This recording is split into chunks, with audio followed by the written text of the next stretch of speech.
다음은 비스테로이드 소염제입니다. 난스테로이달 안티플라메이토리 드럭, 엔세이드라고 얘기를 하는데요. 이 엔세이드의 기전을 한번 이제 그림으로 간단하게 살펴보도록 하겠습니다. 이게 뭘까요? 네, 세포막이에요. 그죠? 세포막이 인지질로 구성되어 있잖아요.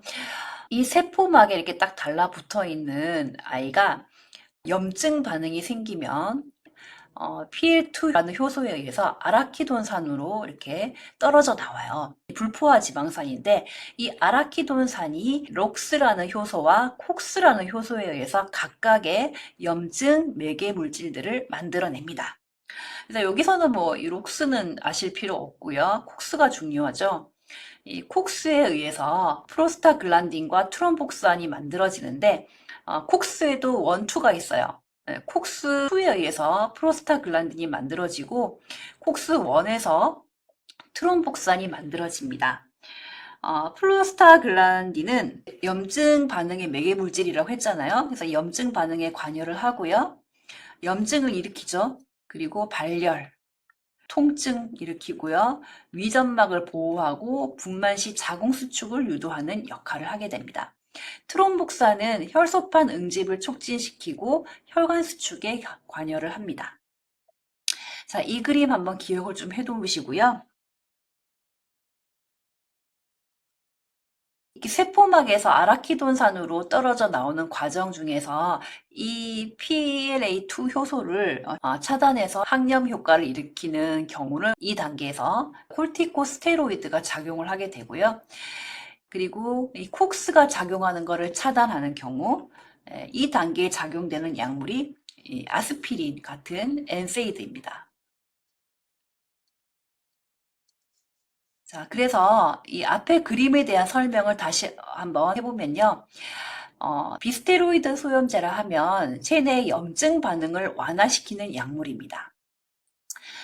소염제니까 항염제잖아요. 항염증제인데 스테로이드가 아니라는 거예요. 여기 그림에서 보면 이 앞부분에서는 스테로이드가 작용을 했고요.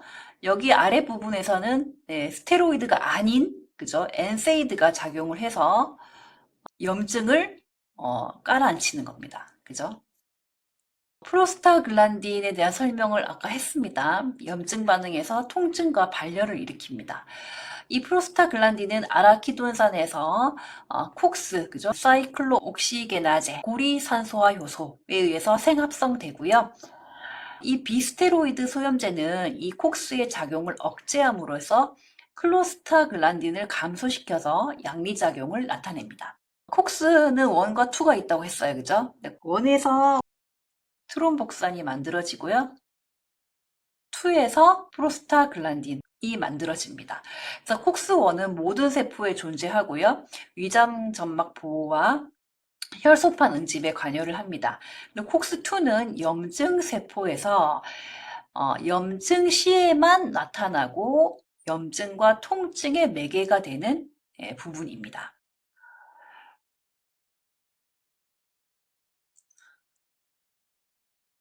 자, 엔세이드의 효과인데요. 프로스타글란딘의 작용이 뭐가 있었어요?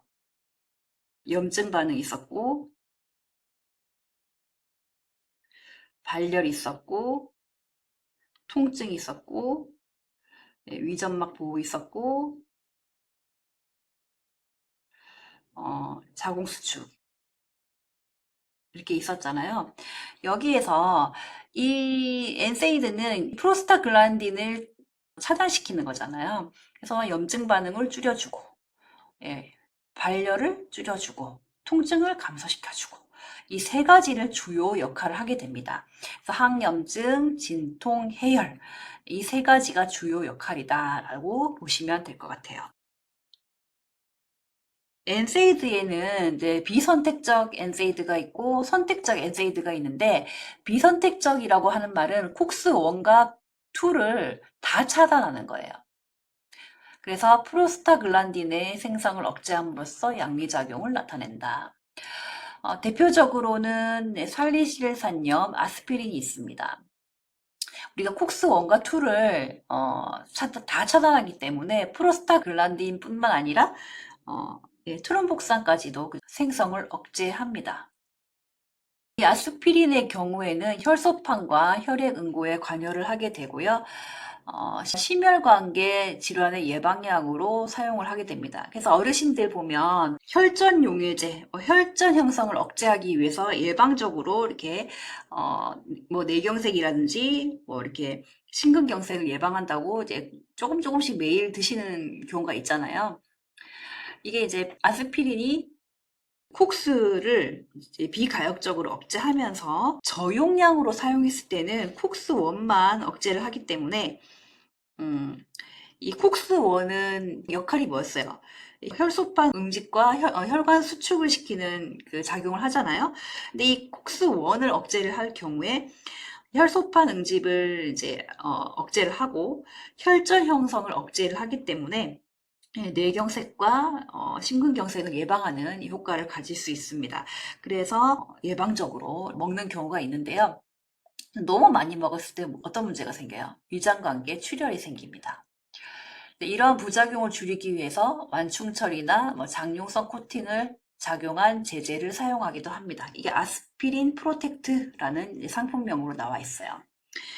이부프로펜은 아스피린 대체제로 개발된 약물이고요.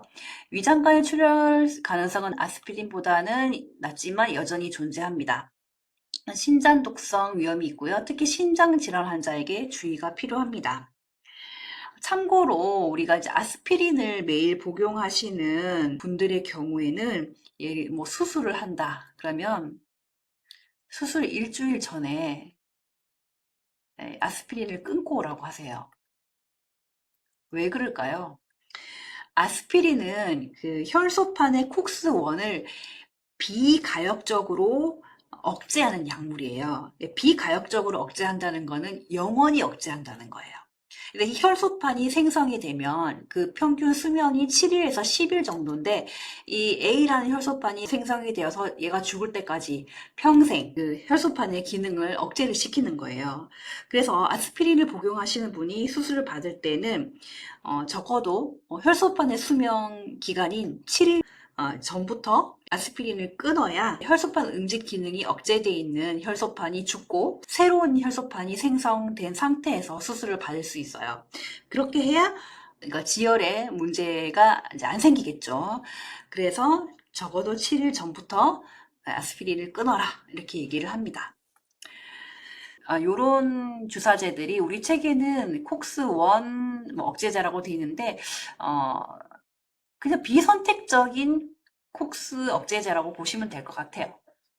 그래서 디크로페낙, 이부프로펜, 케토프로펜, 멜록시캄, 피록시캄 이런 굉장히 정형외과에서 많이 쓰이는 약물입니다. 류마티스 관절염, 골관절염에 많이 쓰이고요.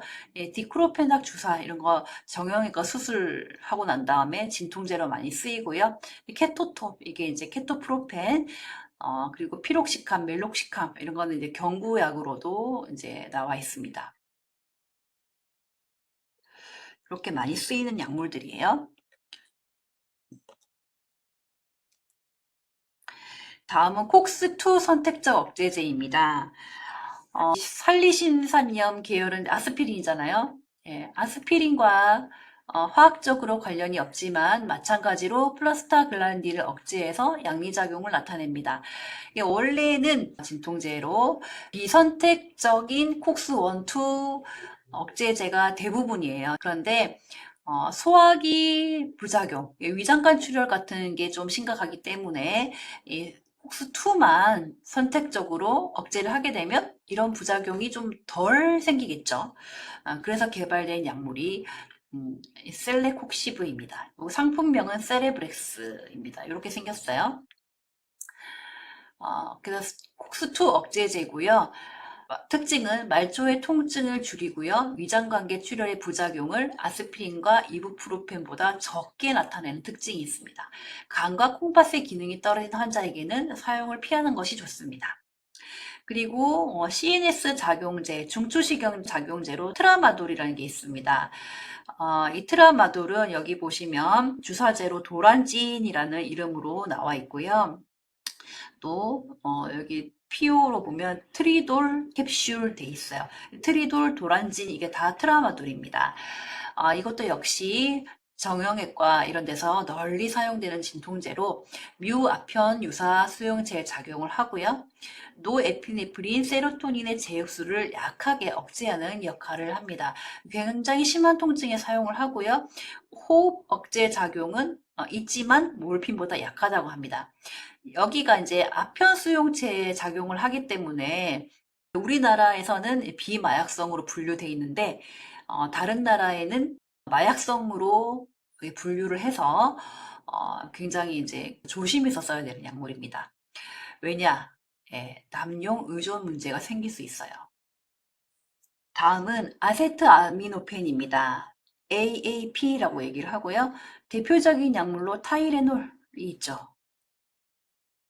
콕스2를 선택적으로 억제하지만 중추신경계통에 국한해서 작용하기 때문에 해열과 진통작용은 강하지만 항염증 효과는 거의 없다라고 보시면 되겠습니다. 그리고 혈소판과 혈액응고에 관여하지 않습니다.